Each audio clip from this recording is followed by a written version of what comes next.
I know that many people are trying to work out what link there is between the globalization that we've seen and the rise of populism. What do you think it is that populism gets wrong about globalization? Well, I think the rise of populism is linked to the changing nature of globalization. In the sense, I think this globalization is affecting the economy with a finer degree of resolution. So people are feeling anxiety that they didn't in the last time that globalization advanced so quickly. It's sort of, regardless of your sector, regardless of your skill group, you really aren't sure whether your job's going to be hurt or helped next. And you talk about two different waves of globalization having taken place, reducing constraints to the movement of goods in the first place with the Great Divergence, and then the removal of constraints around ideas, boosted by technology, leading to this great convergence. The thing is, though, that with Asia rising and the great convergence, wages have not converged. And is that the sort of big, the part of the jigsaw that's been left undone, hence the situation we find ourselves in? Well, the wages in the emerging markets are still far behind that in the rich countries, but they've risen very rapidly. So this difference in the wage rates and the fact that these workers are now using our technology seems unfair, and I think that has fed a lot of the populism. People are just angry that their companies are taking their technology and moving their jobs abroad, competing with lower wages, and that just makes people angry.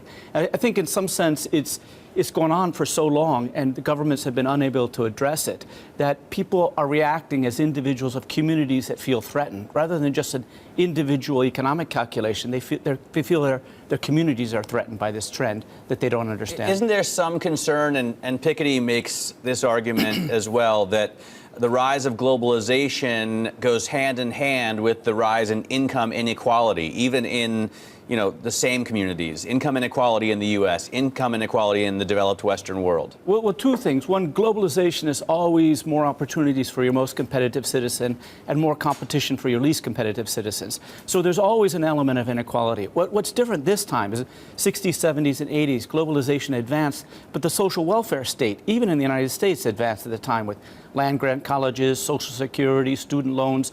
People had the means to hope they could take advantage of globalization.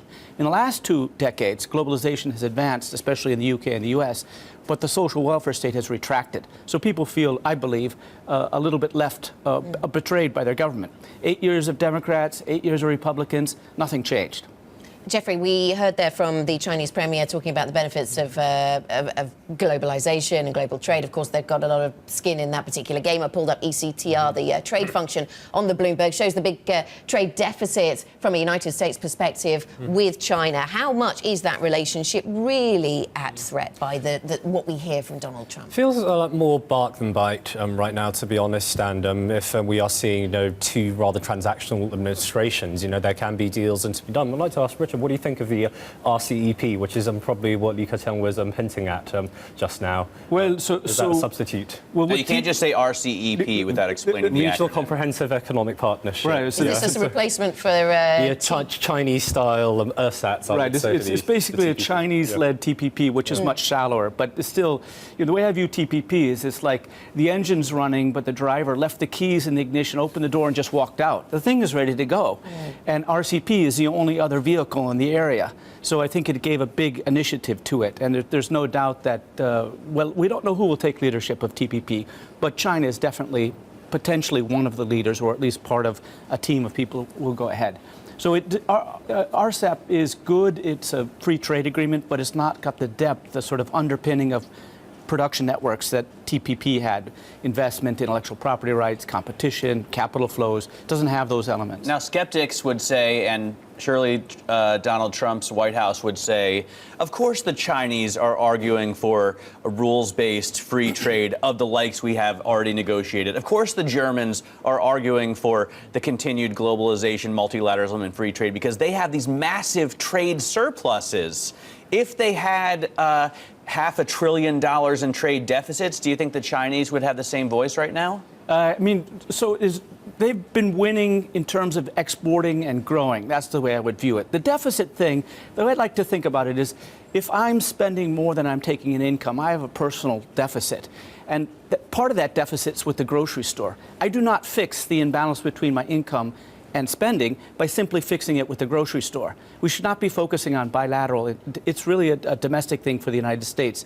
Their domestic policies has led to more spending than savings, and that leads to a trade deficit no matter what. That cannot be fixed by trade agreements.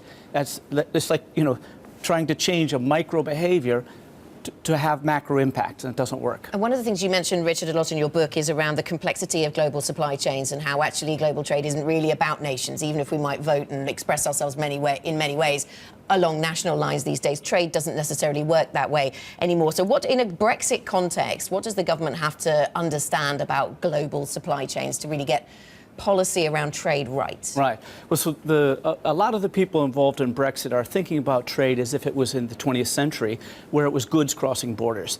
But now, really, Britain is part of factory Europe. And what they're trying to do is, by putting up barriers against trade or migration, they're, in essence, building walls inside a factory, trying to shift more jobs from one end to the other. It just doesn't work. It will primarily make England less competitive. Now, England's not going to sink into the sea, but the adjustment will be lower British wages compared to other production locations in the EU, and that will restore British competitiveness. But the price will be paid by lower wages and salaries in British workers who work in competitive industries that are facing competition, not the service sector, but the manufacturing sector in particular.